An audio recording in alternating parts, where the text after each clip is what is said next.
Baru saja kita selesai untuk mengunjungi ataupun visit besuk Shane Lucas di rutan Polda Metro Jaya bersama dengan Pak Tagor Lumbantoruan ya Pak ya. Iya. Dan kita sudah melihat langsung tadi ya keadaan Shane.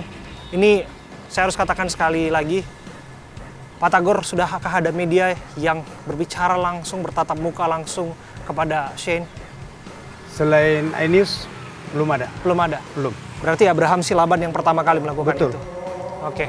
Dan lagi, Sobat, kita mendapatkan suatu hal yang baru dan fakta-fakta yang akan mengungkap bagaimana kasus ini akan semakin jelas dan terang benderang. Kasus penganiayaan terhadap David Ozora. Saya langsung masuk ke rutan Polda Metro Jaya dan saya tunjukkan kepada Anda. Ini di tangan saya. Saat ini boleh ditunjukkan juga Pak. Ini adalah bukti bahwa kita besuk. Stempel adalah hal yang wajib dilakukan oleh petugas kepada setiap orang yang besuk tahanan di dalamnya, kemudian ganti KTP dan screening ketat di dalam, dan tentu saja dengan menghormati asas-asas dan aturan yang ada di dalam, saya memilih untuk tidak merekam apapun yang ada di dalam, sekalipun memang telepon genggam, alat-alat elektronik dan lain sebagainya memang sudah dijaga terlebih dahulu, dititipkan kepada pihak yang menjaga di sana. Tapi yang jelas begini, ketika saya berbicara kepada Shane di sana dalam waktu yang tidak sebentar, Sobat, saya berbicara 1 jam lebih bersama dengan Shane. Dan saya menemukan fakta-fakta yang disampaikan oleh Shane Lucas kepada saya. Yang pertama, ketika saya melihat wajah Shane, Bapak juga tadi menyaksikan, Pak Tagor ya, Shane sempat berbicara kepada saya betapa dia terpuruk, betapa dia menyesali perbuatannya, betapa dia tidak menyangka bahwa dia harus menjadi seorang pesakitan saat ini, menjadi tahanan, karena dia merasa ada di tempat yang salah, di waktu yang salah. Bersama dengan sosok pelaku utama, pemukul, dan pelaku penganiayaan terhadap David Ozora, yaitu Mario Dandi Satrio. Di sana Shane menyatakan bahwa saat ini keadaannya baik-baik saja. Ia lebih sering saat ini beribadah dan kemudian membaca kitab suci, dan tentu saja sembari mendoakan David, saya sempat menuliskan beberapa pointers di sini, Sobat. Di sini saya coba untuk merangkum apa saja yang disampaikan oleh Shane sebagai bentuk fakta, menggali informasi secara mendalam. Shane menyatakan bahwa dirinya ada dalam jebakan waktu dan tempat yang salah. Mengapa demikian? Karena dirinya tidak berniat sama sekali untuk ikut dalam perencanaan penganiayaan David Ozora.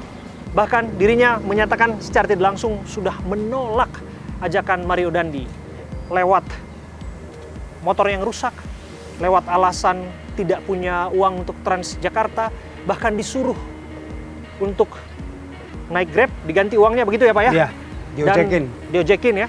Dan ternyata Shane Lucas nggak mau untuk ikut. Bahkan akhirnya Mario Dandi yang melakukan penjemputan ke dekat kediaman Shane dan bersama-sama menuju ke suatu tempat. Yang mana saat itu Shane mengatakan bahwa dia diajak ke Lebak Bulus, bukan ke tempat kejadian perkara, bukan niat bersama-sama untuk menghajar ataupun sekalipun merekam kejadian itu. Dan itu fakta-fakta yang saya temukan, Sobat. Ini hal yang disampaikan Shane kepada saya. Dan kemudian saat kejadian pun Shane menyatakan bahwa ia sempat untuk menolong David Ozora. Setelah kejadian itu, setelah perekaman itu terjadi, Shane langsung tersadar dan bahkan ia ikut menggopoh dan menggotong David Ozora masuk ke dalam mobil untuk dilarikan dan dibawa ke rumah sakit. Ketika saya tanya apa yang dilakukan oleh Mario saat itu, Mario ada di mobilnya. Mario ada mengasingkan diri dari peristiwa itu setelah pada saat itu sudah mulai saksi-saksi berdatangan. Itu yang setidaknya disampaikan oleh Shane sebagai bentuk bahwa dia menyadari penyesalannya dia menyadari kelalaian dia waktu itu, yang mau waktu itu dalam tekanan Mario Dandi untuk merekam detik-detik penganiayaan terhadap David Ozora. Saya akan dalami lagi sebetulnya apa-apa saja yang disampaikan tadi, betul ya Pak Tagor ya, bersama dengan Pak Tagor di sini. Dan di luar dugaan tadi ya, Sobat, di tangan saya saat ini adalah surat dari Shane Lucas.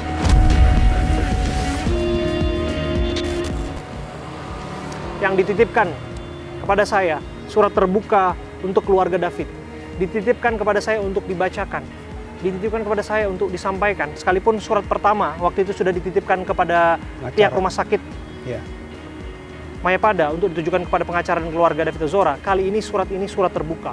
Dan tadi Pak Tagor bisa cerita sedikit betapa Shane menyiapkan ini semua sebelum pada akhirnya dia bertemu kepada saya. Ceritakan sedikit Pak Tagor. Pada dasarnya saya tidak tahu bahwa itu sudah disiapkan. Tapi kemarin besok saya mau bikin surat terbuka, gimana ya, lakukan itu yang terbaik, saya bilang. Tapi dibaca sama siapa ya? Hari itu kan belum ada kita prom-prom bahwa pihak News atau Abraham mau besuk, ya kan? Terus sudah informasi tadi siang saya dapatkan dari Abraham, aku mau besuk Sen. Oke, langsung saya bilang sama Sen, kayaknya Abraham mau datang jenguk kamu. Nanti sampaikan sama beliau, gitu. Siapa Abraham itu? Siapa Abraham itu? Ditanya saya. Nah itu yang mewawancarain Papa di rumah kemarin. Oh gitu, diwawancara ya? Ya udah. Ya udah. Kalau gitu nanti saya titipkan sama abang itu. Itu dia. Nah itu tadi saya tunggu, Abraham tunggu, kita bareng-bareng masuk. Seperti itulah adanya. Ternyata surat itu benar-benar sudah ada. Dan saya belum pernah lihat itu. Belum pernah lihat surat itu? Lihat. Dan sobat, di hadapan Pak Tagor, seperti janji saya terhadap Shane yang baru saya besuk, seorang tahanan saat ini yang ada dalam kasus penganiayaan David Ozora, saya akan sampaikan pesan Shane. Saya akan bacakan surat ini yang dititipkan kepada saya Abraham Silaban, dan saya akan bacakan bersama-sama. Surat terbuka untuk keluarga David. Assalamualaikum, Shalom, salam sejahtera untuk kita semua. Om, Tante, orang tua David, sebelumnya perkenalkan nama saya Shane Lucas, salah satu orang yang telah membuat keluarga besar David mengalami kesedihan panjang, bahkan sampai saat ini. Dari lubuk hati terdalam, saya sangat menyesal dan memohon maaf sebesar-besarnya atas kesalahan saya terhadap David dan keluarga. Sebenarnya saya ingin sekali bertemu dengan David dan keluarga secara langsung untuk menyampaikan penyesalan dan permintaan maaf saya. Tapi saya masih harus menjalani penahanan di rutan Polda Metro Jaya. Semoga surat ini bisa mewakilinya. Dari dalam penjara yang dingin ini, terkadang saya berpikir, saya seharusnya tidak berada di tempat itu pada malam itu. Tapi apapun yang telah saya perbuat, besar atau kecil dampaknya terhadap penderitaan David dan keluarganya, saya siap bertanggung jawab atas kebodohan saya di malam sial itu.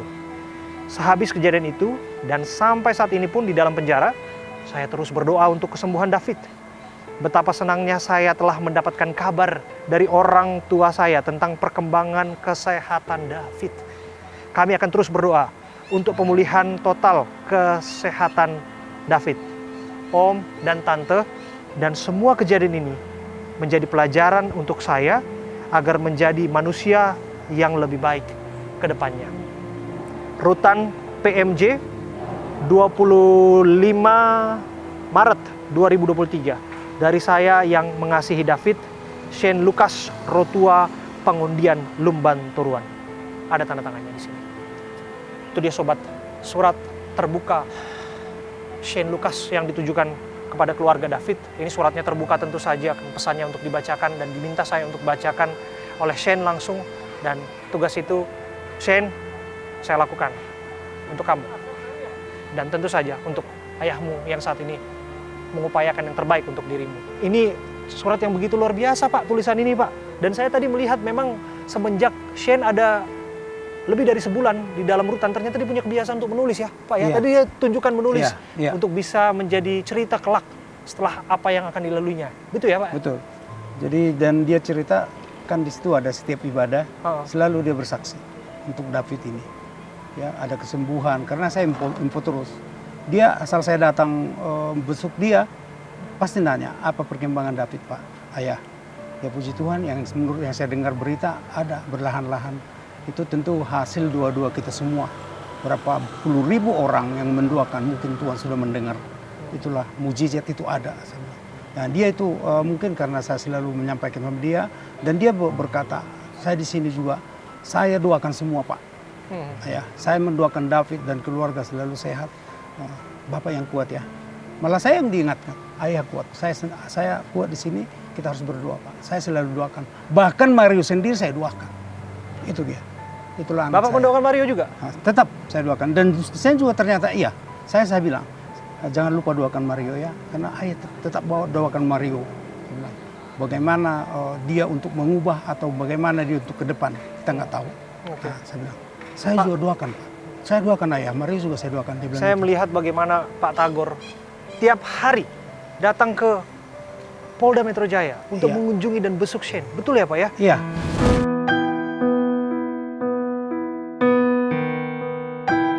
Karena di benak saya begini, betulkah anakku ini dari pengakuannya mendoakan? Karena saya di rumah itu selalu, ya saat teduh, malam mau tidur selalu saya bawa doa untuk keluarga ini dan Sen juga biar nyaman di sini dan polisi semua di sini yang pengacara termasuk Abraham semua krunya saya doakan.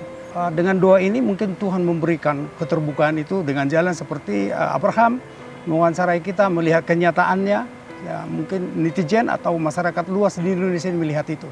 Jadi tidak ada yang kita karang, tidak ada yang kita tambahkan. Apa yang nyata itu yang kita bisa sampaikan seperti itu. Termasuk kebersahajaan, kesederhanaan yang saya tonjolkan, yang saya tunjukkan ketika episode sebelumnya ya, Iya. Pak Tagor, saya datangi dan saya telusuri kediaman dari Shane. Dan ini eksklusif lagi. Saya janjikan kepada Anda, sobat, bahwa apa yang disampaikan tidak dikarang-karang. Shane untuk membantu orang tuanya, saya dengar dia bekerja sebagai ojek online. Iya. Dia narik istilahnya begitu ya Pak ya. Menarik. Dan saya akan tampilkan gambarnya. Ini dia gambar Shane yang saya tampilkan, sobat. Bukti bahwa Shane bukan orang yang berada. Dia sempat menjadi seorang pengemudi ojek online untuk membantu papanya yang harus kerja semraut setelah 3 tahun yang lalu di PHK dan ibu mudanya berpulang. Dan mereka tinggal di rumah kontrakan di 2 petak di daerah Serengseng Raya, Jakarta Barat. Pak Tagor datang ke sini setiap hari dan yang menarik Pak Tagor barang-barangnya dibawa dengan ember ya Pak ya? Iya. Oke, boleh kita lihat Pak ya? Boleh. Nah.